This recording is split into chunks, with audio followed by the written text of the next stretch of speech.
Ballot paper जिंदाबाद जिंदाबाद जिंदाबाद ईवीएम मुर्दाबाद मुर्दाबाद मुर्दाबाद ईवीएम मुर्दाबाद मुर्दाबाद मुर्दाबाद। आप चोर की दाढ़ी में तिनका जिसे कहते हैं वो वाली चीज साबित हो रही है। आपने ईवीएम में हेराफेरी नहीं करी, आपने कुछ गलत नहीं करा, केंद्रीय चुनाव आयोग निष्पक्ष है, तो डरना किस बात का। आपने जीतना तब भी है, तो आप बैलेट पेपर से चुनाव करा के जीत लो, आप तो जीतोगे ही, आप गलत नहीं हो ना। कहता हूँ अगर चुनाव आयोग बिल्कुल पाक साफ है, उसको ईवीएम पे भरोसा है, केंद्र सरकार को भरोसा है, आप सारे नेशनल टेलीविजन को लाइव ले आओ, सबको लाइव डेमो देने दो।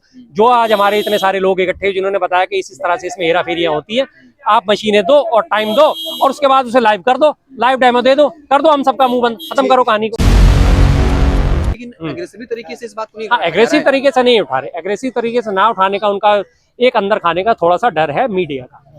आज की डेट का जो टीवी मीडिया है या प्रिंट मीडिया है वो लगातार विपक्ष को निशाना बनाता है, जबकि इससे पहले ये होता था कि जो मीडिया होता था वो सत्ता पक्ष को निशाना बनाता था, वो सत्ता पक्ष की कमियां दिखाता था। आज की डेट में वो सत्ता पक्ष का तो महिमा मंडन करता है, विपक्ष के ऊपर आरोप लगाता है, विपक्ष को डराता है। तो विपक्ष थोड़ा सा इस बात से डरा हुआ है कि हम अगर इस बात को उठाएंगे तो ये हमारे ऊपर सारे के सारे हमलावर हो जाएंगे। लेकिन मैं सीधी सी इस बात से अपील करता हूँ, विपक्षी सारी पार्टियों से अपील करता हूँ कि इस बात से आप डरो मत। आपके ऊपर आरोप तो अब भी लग रहे हैं, आप ईवीएम का विरोध कर रहे हो, आपके ऊपर आरोप लग रहे हैं, आप खुल के सामने आओगे आपके ऊपर आरोप तब भी लगेंगे। लेकिन उन आरोपों से डर के पीछे हटके कदम नहीं हटाना चाहिए, पीछे आप नहीं हटो, आप आगे बढ़ो। आपके ऊपर आरोप लग रहे हैं, लगते रहे हैं, लगते रहेंगे।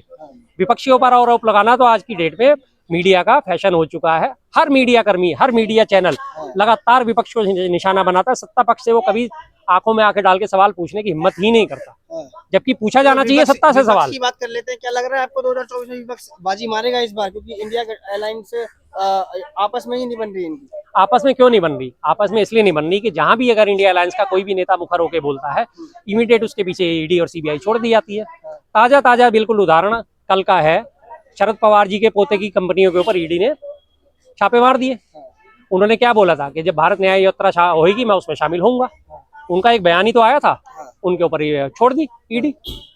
अब इससे भी क्या अंदाजा लगा? अब इसमें कहती है कि गलत नहीं किया तो फिर डरना क्या है, सामना ठीक है, यही बात हम बीजेपी पे कहते हैं। आपने ईवीएम में हेराफेरी नहीं करी, आपने कुछ गलत नहीं करा, केंद्रीय चुनाव आयोग निष्पक्ष है, तो डरना किस बात का। आपने जीतना तब भी है, तो आप बैलेट पेपर से चुनाव करा के जीत लो, आप तो जीतोगे ही, आप गलत नहीं हो ना। वो कहते हैं समय की बर्बादी होती है इससे, ईवीएम समय की बर्बादी किस किस्म से? समय की बर्बादी, हम एक पूरे 5 साल इंतजार कर रहे हैं चुनाव का। 2019 में चुनाव हुए, हम पूरे 5 साल इंतजार कर रहे हैं सरकार बदलने के लिए 2024 का। ठीक है, आपने पोलिंग कराई, अब आप समय की बर्बादी नहीं करते। आप 14 फरवरी को, पिछले साल की मैं बात कर रहा हूँ, 14 फरवरी को चुनाव हुए गोवा में, मणिपुर में और उत्तराखंड में, और यूपी में तो 8 चरणों में चुनाव हुए थे। आपने उसकी काउंटिंग करी 10 मार्च को, तब आपने समय बर्बाद नहीं करा 25-25 दिन का। अब आपने 7 नवंबर पहली इलेक्शन की डेट रखी, 7 नवंबर, 17 नवंबर, 25 नवंबर और 30 नवंबर। 7 नवंबर से लेकर जब आप 3 दिसंबर तक का रिजल्ट आ रहा है, तब समय की बर्बादी नहीं है, तब लगभग 27 दिन आपके बर्बाद नहीं हो रहे। आप किस किस्म की बर्बादी की बात कर रहे हो? आप निष्पक्ष हो, ओके जी, आपने चुनाव करा लिया, अगले दिन आप इलेक्शन की काउंटिंग करा दो, क्या दिक्कत आ रही? और अगर इलेक्शन बैलेट पेपर से होने के बाद काउंटिंग में 2 दिन, 4 दिन, 5 दिन लग जाते हैं तो क्या फर्क पड़ गया? आप निष्पक्ष हो, आप बिल्कुल ईमानदार हो, तो आपको 5 दिन से कोई फर्क नहीं पड़ने वाला। जनता को वैसे कोई नहीं फर्क पड़ता, 5 दिन बाद रिजल्ट आए।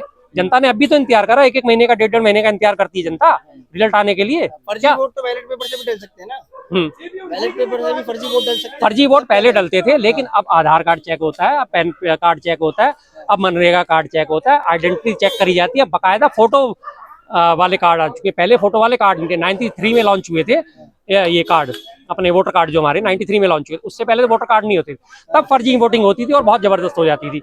मैं रामवीर भी हूँ और मैं किशनवीर भी हूँ, मैं रामवीर बन के भी वोट डाला है, मैं किशनवीर बन के भी वोट डाला है, आगे मैंने उंगली साफ कर ली। अब तो मुझे जाना है तो मैंने अपनी आइडेंटिटी दिखानी होती है। पोलिंग बूथ पे जब मैं जाता हूँ, मेरे हाथ में पर्चा होता है जिसमें मेरा नाम लिखा होता है, पोलिंग स्टेशन का नंबर लिखा होता है, मेरी उसमें पोलिंग संख्या लिखी हुई थी, मैं कितने नंबर पे वोटर पे एज ए वोटर रजिस्टर्ड हूँ। वहाँ वो मुझे मैच करते हैं, उन्हें जरा भी फोटो में मिसमैच लगता है पोलिंग ऑफिसर्स को, वो कहते हैं भाई साहब अपनी आईडी दिखा दो, मुझे अपना पैन कार्ड दिखाना होता है, या मुझे अपने वोटर कार्ड दिखाना होता है, या मुझे अपना पासपोर्ट दिखाना होता है। कोई भी एक चीज तो ऐसी दिखानी होती है ना, तो फिर फर्जी वोटिंग कैसे हुई? शर्मा जी, क्या लग रहा है विपक्षी पार्टियां आप लोगों के साथ मजबूती से आएगी? अब तक इस आंदोलन को लेकर उस तरीके से एग्रेसिवली नहीं दिख रही है और लोगों के मन में ये संदेह है।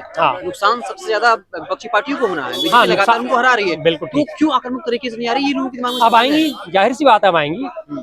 मैंने आपसे बताया ना, विपक्ष पार्टियों को जो डर लग रहा है वो मीडिया का डर लग रहा है कि मीडिया उनके ऊपर हावी हो जाएगा और इनकी बेइज्जती करना शुरू कर देगा। मैं तो साफ कह रहा हूँ भाई, अब इस बेइज्जती से मत डरो। डू और डाई का जमाना आ चुका है। 1942 में आंदोलन हुआ था, भारत छोड़ो आंदोलन, अंग्रेजों के खिलाफ।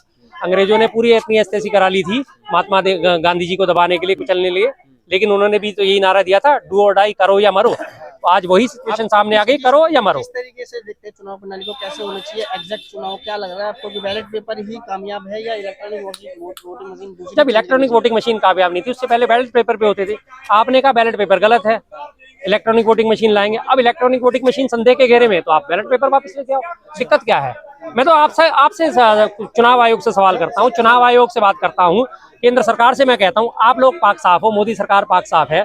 वो कहती है जी हमारे को तो जनता का समर्थन हासिल है, हम तो जीतेंगे ही। तो भाई जब आप जीतोगे ही तो आप तो इलेक्शन वोटिंग मशीन से हो जाए या बैलेट पेपर से हो जाए, तो आपने तो जीतना ही, तो फिर चिंता किस बात की, आपको डर किस बात का? पुराने वक्त में चुनाव आयोग का 2017 में चुनाव आयोग ने प्रेस कॉन्फ्रेंस करके ये दावा किया था, बिल्कुल कि किया अगर था। किसी को हैक करना है तो हैक करके दिखा ठीक दे। है। उस वक्त क्यों नहीं लोग? उस वक्त कहाँ गए थे? ठीक है जी, मशीनरी में लगातार तब्दीली होती है, प्रोग्रामिंग कोड में लगातार तब्दीलियां होती हैं। 2017 में अगर ये पॉसिबल नहीं था, 2019 के बाद हमने तो इस बात को, मुहिम को पकड़ा है। 19 के बाद से लगातार, और सबसे ज्यादा 22 के बाद के चुनावों के बाद से ईवीएम पे सवाल उठने शुरू हुए हैं। 17 में आपने बुलाया, 17 में आप पाक साफ थे, उसके बाद क्या प्रोग्रामिंग कोड चेंज नहीं हुए? आप विंडो 98 चलाते थे कंप्यूटर में, आज विंडो 12 आ गई है, चेंजेस नहीं हुए क्या? किसी चीज में, हर चीज में चेंजेस होते हैं ना।